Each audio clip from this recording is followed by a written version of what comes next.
So now what I wanted to do was I'll go ahead and run an in-memory query. So no IME. So let's go ahead and do that. Oops, would help if I put an at sign there. So again, the same exact query.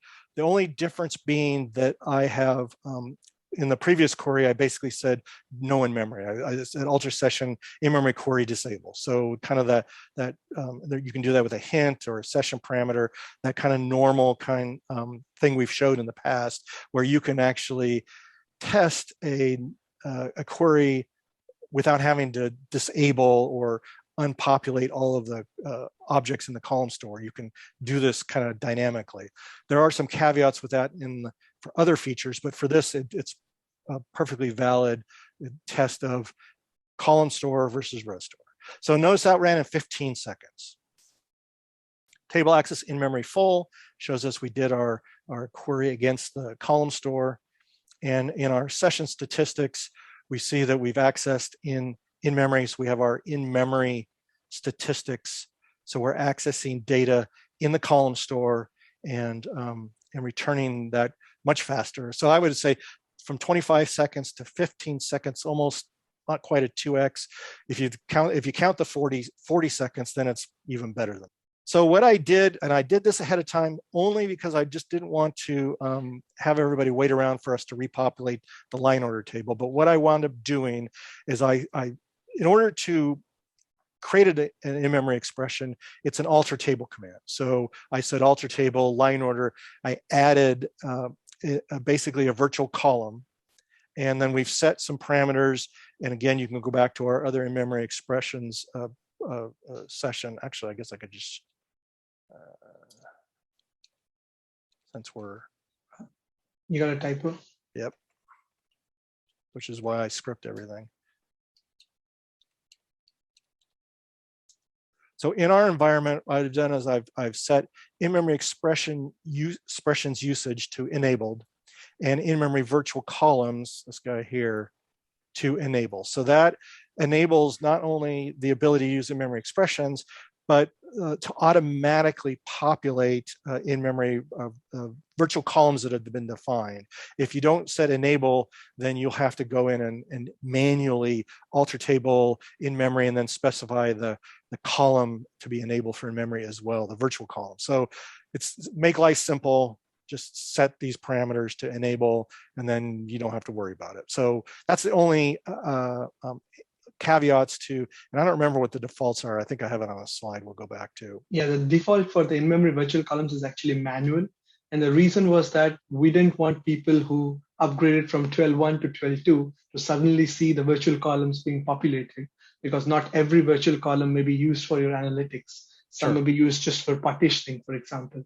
So that's why we left it as manual, so that users could use the selective column syntax to say, hey, I want this column and this virtual column to go in memory. But of course, for the purposes of demo, and if you know your workload, enable is a perfectly valid mode to use. So so all I did was alter the table no in memory, because once I define that virtual column, then we need to repopulate the object into the column store to get this expression, if you will, this virtual column to be populated into the column store. So there's a repopulation requirement. It's, it's not magic. You actually have to repopulate the object. And so I did all that ahead of time. Of course, I talked so long that probably could have just done it on the fly, but again, and then what one of the caveats is, since we're doing this, since we're going to populate this expression, we're going to calculate it for each of the quote rows, but are the column values associated with a given row. Since it is a columnar format, it does take space. And so what I have here is a query that shows how much space that V1 virtual column for that in-memory expression took. And in this case, the overall, let's see if I go back, the line order table itself, bear with me, is using up about almost 2 gigabytes of memory. And of that 2 gigabytes of memory, since I've already populated it, oops, could just hit enter, I guess, about 285 meg is taken up by that particular virtual column that we've created. And it actually lives in, we've talked about in-memory compression units, which is the columnar data that we populate in the column store. In-memory expressions actually are populated in something called in-memory expression units. Again, we talked about all this in the previous sessions, which you can go back and take a look at if you're interested. And it's actually documented as well in the in-memory guide. But my point of this was just to show that nothing in life is free. And so you do have to take into account that there is going to be some extra space for in-memory expressions. Right. And one more point to add here is that you can always use the selective column syntax to define a different compression level for this virtual column. You could go to a higher compression level like capacity high, which would stunt your gains, but you would still kind of trade off the space usage versus the benefits you can. Actually, that's an excellent point, because as I was doing this, since I only have a limited amount of space on my, I don't have, let's take a look at that right now.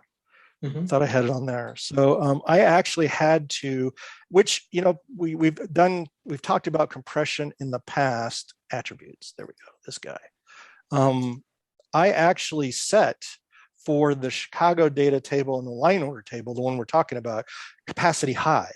So you could do this, so you can set it at the object or segment level, which again, we've talked about, and the trade-off is still way faster than being in the row store. But caveat is that you can also do this at the column level.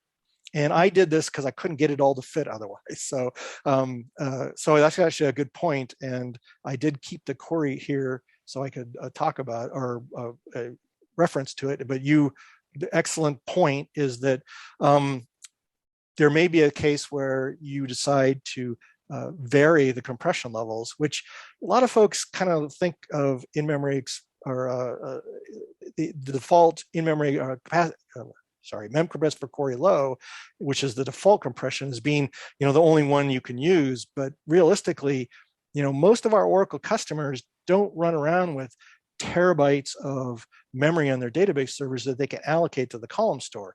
So the compression options that are available with database and memory can be very valuable, because again, even at the highest capacity high, it's still going to be way faster than having that data be in the row store. In other words, not populating it at all. So there are trade-offs. In my case, I had the trade-off because I didn't have enough memory physically in my machine.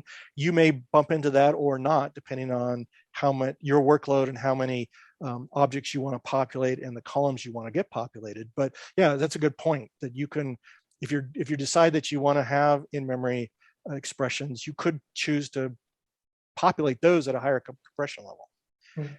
So good lead in. All right, where were we? I think the point was now, is it any faster with our in-memory expressions populated? And so let's see. So it's the same query, and we'll see how fast it runs compared to before. So 7.6 seconds, and I think I got 4.5 or so when we did this yesterday, and when I did it this morning. It's still in-memory, table access in-memory full. I don't want for some reason in 21, the execution plans, if I wait too long, they tend to get shoved out of memory. So I wanted to make sure I got that. I did cheat though. So what I did is, even though I have the in-memory expressions already populated, I did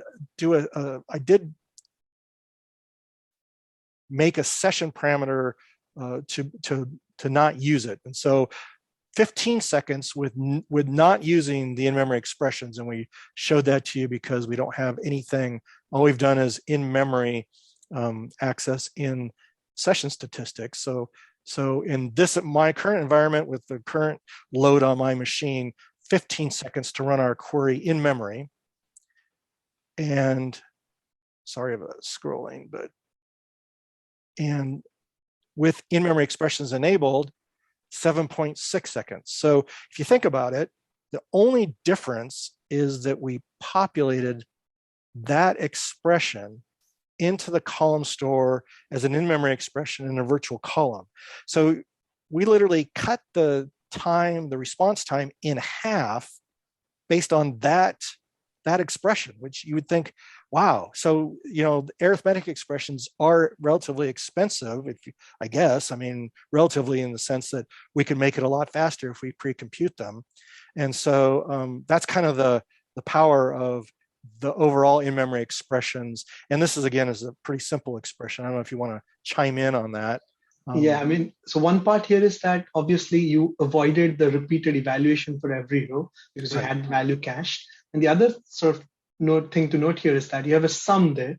And now since the expression looks just like a regular column, we can use our in-memory optimizations like aggregation pushdown to push the sum closer to the data.